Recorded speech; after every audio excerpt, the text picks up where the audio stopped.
This video is just about my results on catching problem and nuisance raccoons. I've used 4 different kinds of dog-proof traps, and I've used a couple different kinds of cage traps. I'll zoom in on the numbers and you can look at them. This is caught on my property. It's on my neighbor's property, which I maintain and take care of, and it's on my dad's farm. This is over a 3-year result. That 3 years includes all of 2019. There'll probably be some more trapping required between here and the end of the year. The sweet corn is just about made, and this year alone I caught 6 right on the outside of a guy's sweet corn patch using dog proofs. And here are my numbers that I like to share with you. And I want to just show you how each one is set and show you the problems I've had with the Alcatraz. I'm going to zoom in on the numbers. You can just freeze frame it if you want to look at it. If you have any questions, please don't hesitate to ask in the comment section. Again, we're not talking about ethics. I'm not a professional coon trapper. I'm showing you what's worked for me and has worked really well. You can see the numbers there. Coon Dagger has caught 10 raccoons, Z-Trap 9, PCS Feather Lite 7, Alcatraz 3. A lot of pullouts on the Alcatraz. I'll show you why. I really like the Coon Dagger. It is wanting to rust pretty bad.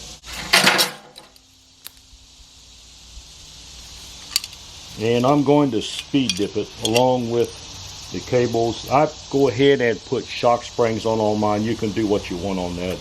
That's probably a toss-up. It's got a very strong spring.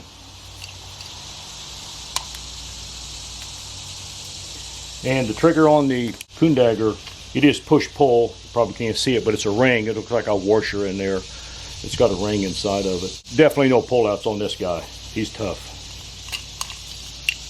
Tough and effective. They do make a black powder coat version. Good luck finding them. Z-Trap, powder coated, very effective. Something else you got to think about is your ground. If you're in soft ground, any kind of stake will do. But if you got some hard ground, these kind of stakes are wonderful. You can drive them in. They got a washer in there to keep them from tilting on you. Coon Dagger's the same way. There's the Coon Dagger stake. Drives in really nice and holds. Really like this trap, and the numbers show why. Z-Trap, tough and hard to beat. It is a push-pull also. It's got a round pin on the back of the trigger. Sometimes you get your rubber glove caught. He's set just like that. To set him, just take your fingers, take the pressure off, move the trigger, let him go. This has kind of become my new favorite. The spring is definitely not as strong as Coon Dagger and Z-Trap. If you buy any, you'll see it pretty quick. It is cast aluminum. Spike's not bad, even in hard ground. And I'm not sure, but I think they use stainless wire springs on this. It's pretty impressive. It is a pull only. And there's plenty of research out there, plenty of information on the triggers. There's push-pull, there's pull only.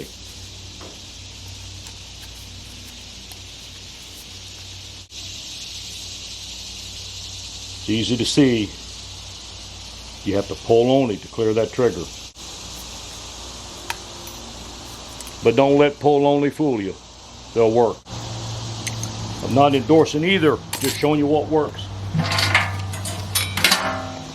Alcatraz started out on a tear. I got my first 3. You'll push it, push the flap, push down on the trigger bar, he's caught. It's a push down only. He can pull up on it all you want. The trigger just engages the trap door. The more you pull, the harder you pull up on it. There's really not a lot of space to get his paw down there to pull up. So it's strictly a push. And when you push, she shuts. Here's why I'm getting pullouts on it. It's like one got caught, he found a way out, and he told everybody. But I'm going to show you something here. When a raccoon gets caught in a dog-proof trap, he's got the rest of the night to figure out how to get out. When you get your finger in there, try my middle finger. Get your middle finger down in there, you're not going to pull it out. Not in a million years. There's not a lot of pressure on it. But they got all night. And all they got, and they're always using their other hand. If they get both hands in there, you probably got a raccoon. My 3 catches were singles. All they have to do is get their other hand in there and push a little bit. Raccoons are strong, and as you push, he'll immediately sense hey, I've got less pressure on my paw. He will sense that. And his hands are all over these traps. There's YouTube videos with night camera set, and you can just see how much a raccoon fidgets when he's caught. All he's got to do is get his other paw in there and try to push it away, which would be a natural reaction, I would think, on any animal. And as he pushes that away, boom, the pressure releases on it. So I hate to say it, but I've got about 6 to 8 pullouts on this. That's just my experience. There's going to be Alcatraz users out there who's had good luck. I'm in southern Indiana, and that's my experience with them. Well, I hope it helped. If you have any questions, don't hesitate to ask. There's plenty of videos out there. I'll zoom in on the numbers again. On bait, I bought the expensive stuff from the trapper supply houses. You can spend a lot of money on fancy raccoon baits, and some of it's pretty neat. In the end, I'm using the cheapest bag of cat food I can get that's kind of got a lot of seafood in it and some chicken. It comes from Tractor Supply. It's $4.95 a bag. I can catch a lot of coons on that $5 bag of cat food. Now, some of the experts will say you don't want to use cat food because when it rains, it swells and all that. Well, I don't have to worry about the weather all that much. Usually, if I know a big front's coming in, a lot of rain's coming in, I'm not going to set my traps. I don't want to catch a coon and have to deal with it in all the mud, but I'm not a professional trapper. I'm not out for the furs. We're just getting rid of problem and nuisance raccoons. Thanks for watching, and please subscribe.